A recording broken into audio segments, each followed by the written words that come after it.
అందరూ వెళ్ళారు కదా. నేను ఒకసారి వెళ్ళాను జీవితంలో 39 ఏళ్ళలో కుంభమేళాకి వెళ్ళాను నేను. కానీ వచ్చి ఆ మాతృమూర్తి కన్నీరు చూస్తున్నప్పుడు, మేడం గారు ఓదారుస్తున్నప్పుడు నా మనసులో నాకు అనిపించిన మాట ఏంటంటే, నేను కుంభమేళాకి వెళ్ళలేదు కదా, 80 కోట్ల మంది వెళ్ళారు కానీ నేను వెళ్ళలేదు. మేబీ ఈ తల్లిదండ్రుల పాదాలకు నేను నమస్కరిస్తే నేను కుంభమేళాకి వెళ్ళినట్లేనేమో అనిపించింది. ఎందుకంటే అందరికీ కష్టం.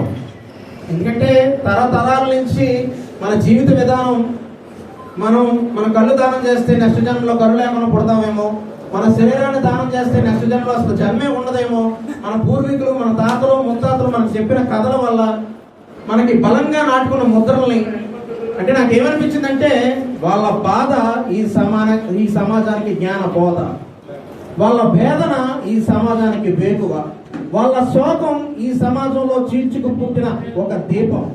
సో అలాంటి పరిస్థితులను అధిగమించి, అలాంటి పుత్ర శోకాన్ని, గర్భ శోకాన్ని దాటి సమాజం కోసం, సాటి మనిషి కోసం వాళ్ళు తీసుకున్న నిర్ణయం ఈ సమాజానికి, ఈ తరానికి, ఈ విశ్వానికే ఆదర్శం.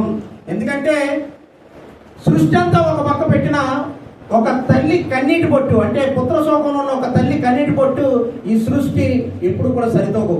ఆ తల్లి కన్నీటి బొట్టే ఈ సృష్టి కన్నా గొప్పది. అంత శోకంలో కూడా మీరు తీసుకున్న నిర్ణయం, పల్లవి వాళ్ళ పేరెంట్స్ కానీ, సాయి కుమార్ వాళ్ళ పేరెంట్స్ కానీ, అది కూడా గ్రామీణ ప్రాంతాల్లో ఉండి, పట్టణాల్లో ఉన్న వాళ్ళే కూడా ఇప్పటికీ కూడా అవయవదానం, రక్తదానం మీద అంత ఇంట్రెస్ట్ కాలేరు. కానీ ఒక గ్రామీణ ప్రాంతంలో మీరు తీసుకున్న నిర్ణయం నాకు అనిపించింది కూర్చున్నప్పుడు, గ్రామాల్లోనే కదా విలువలు ఎక్కువ ఉండేవి, అందుకే ఇక్కడే మీరు ముందుకు వచ్చారు. అది మీరు తీసుకున్న నిర్ణయానికి చిహ్నమని. పెద్దలందరికీ కూడా, సభకు ఇచ్చేసిన మీ అందరికీ కూడా హృదయపూర్వకమైన అభినందనలు తెలియజేస్తున్నానండి. మిత్రులారా, వారి సమయం చాలా విలువైంది కాబట్టి ఖచ్చితంగా నేను దీని గురించి కూలంకషంగా మాట్లాడతాను. 2 నిమిషాల పాటు ఇంట్రొడక్షన్ ఇస్తానండి. ఎందుకంటే ఇటీవల తెలంగాణ ప్రభుత్వం బిల్లు పాస్ చేసిన సందర్భంలో ఇక్కడి నుంచి నన్ను చాలామంది మిత్రులు ఫోన్ చేశారు. మన ఏపీ గవర్నమెంట్ కూడా అవయవదాతల అంత్యక్రియల్ని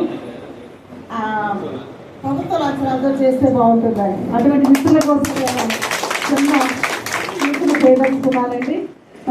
జూలై 12వ తారీఖున గౌరవ ముఖ్యమంత్రి వర్యులు చంద్రబాబు నాయుడు గారిని మేము ప్రాతినిధ్యం చేశామండి. వారు హాఫ్ అన్ అవర్ దీని మీద డిస్కస్ చేశారు.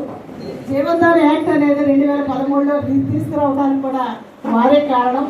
తర్వాత మళ్ళా ఈవేళ జీవో నెంబర్ MS 95 అంటే ప్రభుత్వ లాంఛనాలతో అవయవదాత అంత్యక్రియలు నిర్వహించడానికి కూడా గౌరవ ముఖ్యమంత్రి వర్యులే చొరవ తీసుకున్నారు. జీవో నెంబర్ MS 95 ఆగస్టు 3వ తారీఖు, అంటే ఆయన 15 రోజులు టైం అడిగారు. 15 రోజుల టైంలోనే MT కృష్ణబాబు గారు మన ప్రిన్సిపల్ సెక్రటరీ గారు జీవో పాస్ చేశారండి.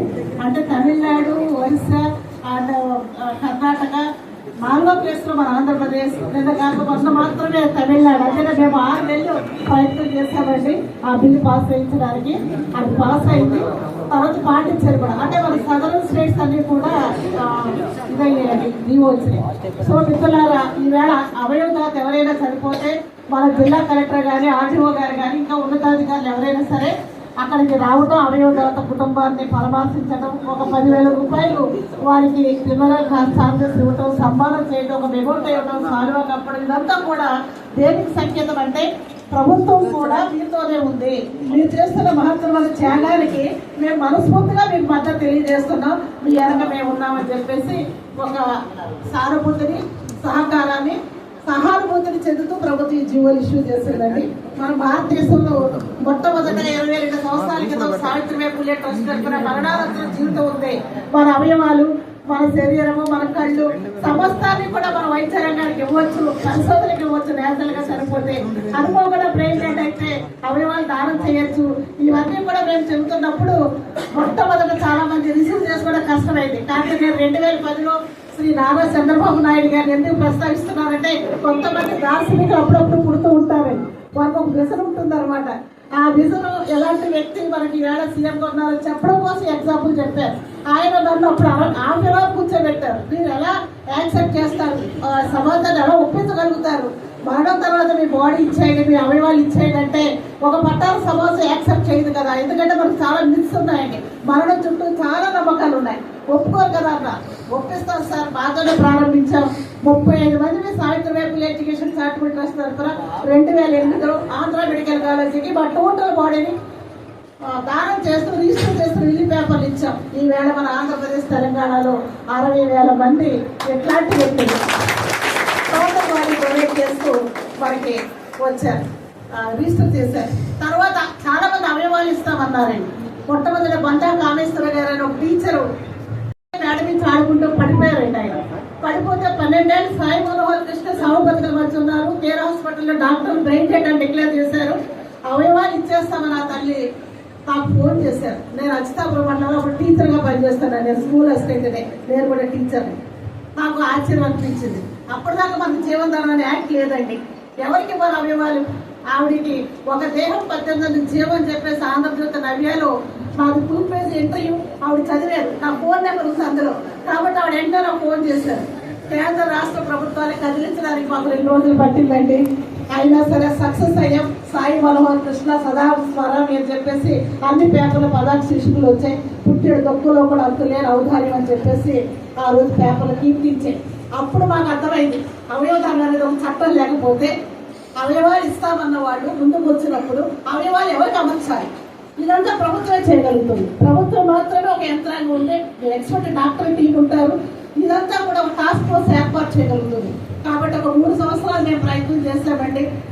రోసయ్య గారు, కిరణ్ కుమార్ రెడ్డి గారు, అప్పుడున్న గవర్నర్లు, ముఖ్యమంత్రులు, చివరికి నారా చంద్రబాబు నాయుడు గారు 2011 ఆయన సన్మానం చేయడం కోసం, ఉత్తమ సామాజికవేత్త అవార్డు ఇవ్వడం కోసం ఎన్టీఆర్ ట్రస్ట్ బాబుని పిలిస్తే నన్ను సార్ నాకు ఈ అవార్డులు వద్దు, ఈ పురస్కారాలు కూడా వద్దు, ఒక అవయవదానం మీద చట్టం కావాలి సార్, అది ప్రజలకు చాలా ఉపయోగపడుతుంది, ఆ చట్టాన్ని తీసుకొస్తే ప్రజలకి మేలు అవుతుంది అన్నప్పుడు ఆ జీవనధారణ అనే యాక్ట్ వచ్చిందండి.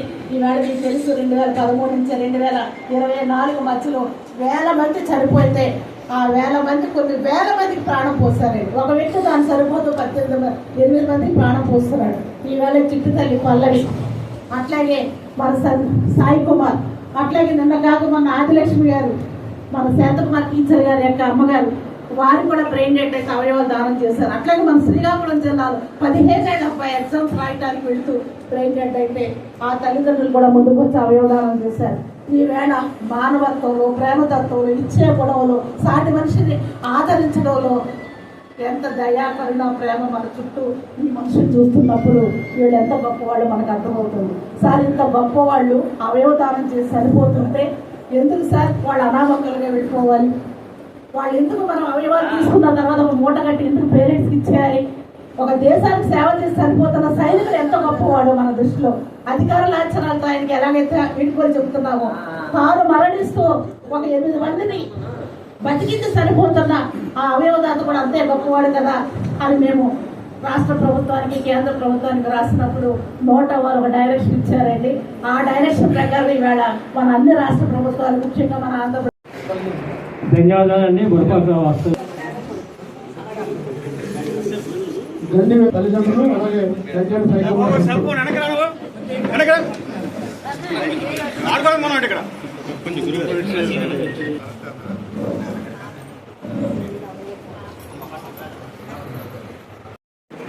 పిల్లలకి చెరువు 10,000 స్పెక్ట్ తరఫున సావిత్రిబాయి పూలే ఎడ్యుకేషన్ శానిటరీ తరఫున వారు కూడా వారికి ఇచ్చిన శిశువు అందించారు. వారికి ధన్యవాదాలు తెలియజేస్తాం.